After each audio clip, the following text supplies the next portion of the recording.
पावन स्फूर्तीस विनम्र अभिवादन करतो। या ठिकाणी उपस्थित बहुजन समाज या सर्वांना माझा सविनय जयदेव। आज आपण पालघर जिल्ह्यामध्ये बहुजन क्रांती मोर्चाच्या माध्यमातून या ठिकाणी जमलेलो आहोत। बरेचसे प्रश्न आहेत, त्याचं उत्तर या सरकारकडे नाहीये। आज आपल्या पालघर जिल्ह्यामध्ये पालघर जिल्हा हा बहुआदिवासी पट्ट आहे, बहुआदिवासी विभाग आहे, परंतु या ठिकाणी कुपोषणाचं प्रमाण वाढलेलं आहे। या देशामध्ये किंवा पालघर जिल्ह्यामध्ये जर आदिवासींचं शासन प्रस्थापित करायचं असेल तर संविधानामध्ये अनुच्छेद 5 आणि 6 या पालघर जिल्ह्यामध्ये लागू करायला पाहिजे, तरच खऱ्या अर्थाने या पालघर जिल्ह्याचा राजा आदिवासी असेल।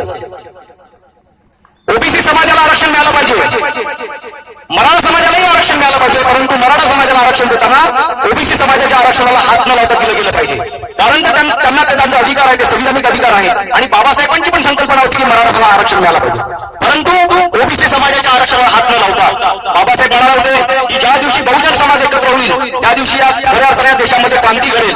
आणि मला असं वाटतं की या भारतामध्ये जे SC ST OBC NT minority हा जो काही समाज आहे, मुस्लिम समाज आहे, या सर्वांची जातीय जनगणना त्या आधारे आरक्षण जर लागू केलं गेलं तर खऱ्या अर्थाने देशामध्ये बहुजन सत्ता येईल। परंतु हे जातीयवादी सरकार, हे विद्यमान सरकार किंवा त्या अगोदरचं सरकार, हे आरएसएस पार्टी सरकार, हे कधीही त्यांना पोटशील त्यांच्या पोटामध्ये असल्याने हे कधी होऊ देऊ शकत नाही। अॅट्रॉसिटी संदर्भात म्हटलं जातं की अॅट्रॉसिटी बंद करा। अहो 2014 मध्ये बघा या भारत देशामध्ये 35 ते 36 हजार अॅट्रॉसिटी ऍक्टचे गुन्हे दाखल झाले। त्यानंतर 15-16 मध्ये बघा 54,400च्या वरती अत्याचाराचे गुन्हे दाखल झाले आणि शिक्षा किती 5 ते 6% लोकांना, आणि आधी सर्व खटले पेंडिंग आहेत, सर्व केसेस पेंडिंग आहेत। मग तुम्ही कसली आरोपणा बघता की अॅट्रॉसिटी बंद करा म्हणून? अॅट्रॉसिटी बंद करा म्हणजे काय तुम्हाला काय अत्याचार करण्याचा परवाना पाहिजे का? आणि जर अॅट्रॉसिटी बंद करायचा साधा विचार पण केला तर बहुजन समाज इथे आहे, ही ताकद तुम्हाला माहित नाही की बहुजन समाज काय करू शकतो। तुमचा टक्का पैकी करायला मला जास्त वेळ लागणार नाही। आणि ज्याप्रमाणे भारत देशामध्ये सातत्याने जे दलित मुस्लिम अत्याचार चालू आहेत, आदिवासी अत्याचार चालू आहेत, मला असं वाटतं या विद्यमान सरकारने जर तुम्ही आमच्यावरचे अन्य अत्याचार जर थांबवू शकत नसतील तर आम्हाला परवानगी द्यायची, तुम्ही परवानगी द्या, मग बघा आमच्यावर कोणी अत्याचार करण्याची हिंमत वाढते।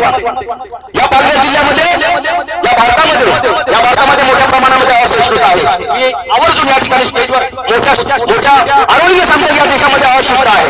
तर या देशामध्ये जर दलित माणसाला नागरिक करून निर्वस्त्र करून त्याच्या कोणामध्ये मूठ पाडलं जात असेल, त्याला जर निर्वस्त्र करून त्याला मारलं जात असेल, अत्याचार केला तर बलात्कार केला जात असेल, तर कोण म्हणतो माणसाला की या भारत देशामध्ये असहिष्णुता आहे? या देशामध्ये असहिष्णुता आहे।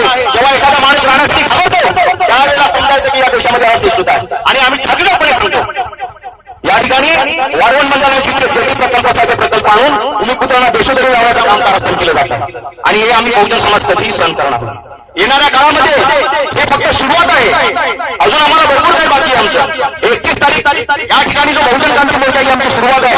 येणाऱ्या काळामध्ये मनोवाद्यांनी लक्षात घ्यायचं आहे, येणाऱ्या काळामध्ये तुम्ही जर SC ST OBC NT minorities यांच्यावर अत्याचार केला तर बहुजन क्रांती मोर्चा माध्यमातून आम्ही पूर्ण पालघर जिल्ह्यामध्ये विविध आंदोलन करू।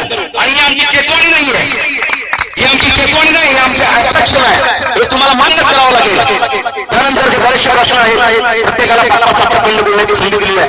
मी मंचावर बसलेल्या वरिष्ठांचा मान सन्मान ठेवतो, मलाही खूप बोलायचं आहे, परंतु मी अपेक्षा घेतो जय भीम, जय महाराष्ट्र, जय भारत। धन्यवाद राहुल सर। स्टेजच्या बाजूला वर्षापूर्वी भोतमांगे कुटुंबीय आता ताजंच प्रकरण असलेलं कोपर्डी या ठिकाणी झालेला बलात्कार आणि त्यात मृत्युमुखी पडलेल्या माझ्या भगिनींना श्रद्धांजली। नाशिक या ठिकाणी झालेल्या दलितांवरील अत्याचाराचा निषेध।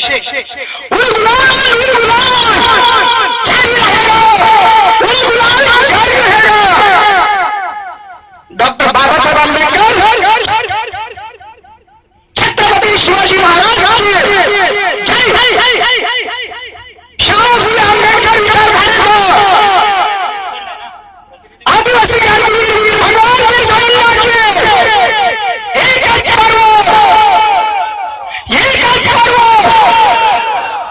बहुजन क्रांती मोर्चाचे सन्माननीय व्यासपीठ, महाराष्ट्राचे आराध्य दैवत नव्हे या जगाचा आदर्श नेतृत्व, रयतेचे राज्य निर्माण व्हावे ही आपल्या आईची जिजाऊ महासाहेबांची इच्छा पूर्ण करणारे रयतेचे राजे छत्रपती शिवाजी महाराज, आरक्षणाचे उद्घाटन छत्रपती शाहू महाराज।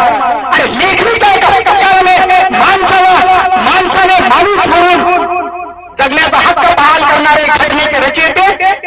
बाबासाहेब आंबेडकर ज्या देवाला वाहिलं त्या देवदासी झाल्या, आणि ज्या देवाला वाहिलं त्या देवदासी झाल्या, ज्या खंडोबाला वाहिल्या त्या तर मुरल्या झाल्या, आणि ज्यानी ज्यानी माझ्या आचरणाला फुसलं त्या बर्बाद झाल्या. परंतु ज्या ज्या भगिनीने माझ्या सावित्रीबाई फुलेच्या शिक्षणाच्या अग्निकुंडामध्ये स्वतःला झोकून दिलं, त्या राष्ट्रपती झाल्या, सरपंच झाल्या, पंतप्रधान झाल्या, आणि तुमच्यासारख्या रणरागिणी देखील झाल्या.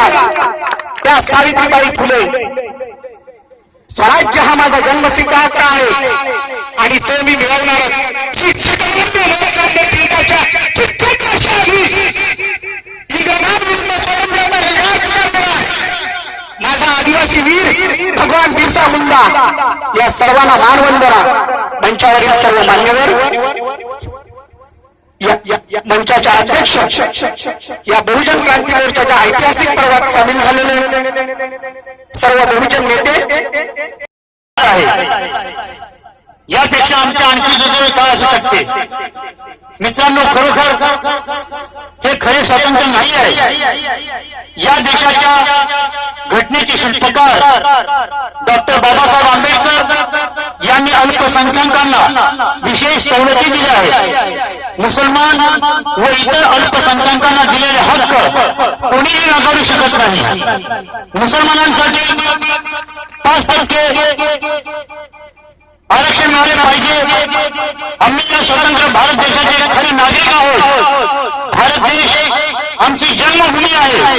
या देशाच्या स्वातंत्र्यासाठी इतर लोकांबरोबर, इतर समाजाच्या लोकांबरोबर मुस्लिम बांधवांनी आपल्या जीवाचे रान केले, बलिदान दिले आहे. कित्येक लोकांना फासावर लटकवण्यात आले आहे. तेव्हा कुठे स्वातंत्र्याची फळे आम्हाला टाकण्यास मिळाली आहे, आणि आज त्या समाजाला तिरस्काराने पाहिले जात आहे. खरोखर खूप आश्चर्याची ही बाब आहे. आज बऱ्याचशा निर्दोष मुसलमानांना देशभरातील अनेक कारागृहात जेरबंद करून ठेवण्यात आले आहे. हा किती घोर अन्याय आहे. त्या बेकसूर मुस्लिम बांधवांची कारागृहातून सुटका झाली पाहिजे. यासाठी आजच्या मोर्चातर्फे शासनाला निवेदन सादर केले जात आहे. पालघर जिल्हा मुस्लिम समाजातर्फे मी आपणास आश्वासन देत आहे की आम्ही सर्व मुस्लिम बांधव बहुजन क्रांतीच्या आपल्या पाठीशी आहोत. आमचा आपला पूर्ण पाठिंबा आहे. आमचे हक्क मिळण्यासाठी आम्ही सदैव आपल्या सोबत आहोत. शासनाने अल्पसंख्याकांसाठी 5% आरक्षण दिलेच पाहिजे. अॅट्रॉसिटी कायदा नियमित झालाच पाहिजे. तो आमचा हक्क आहे. तो कोणी हिरावून घेण्याचा प्रयत्न केला तर आम्ही कधीच सहन करणार नाही. जय हिंद, जय महाराष्ट्र.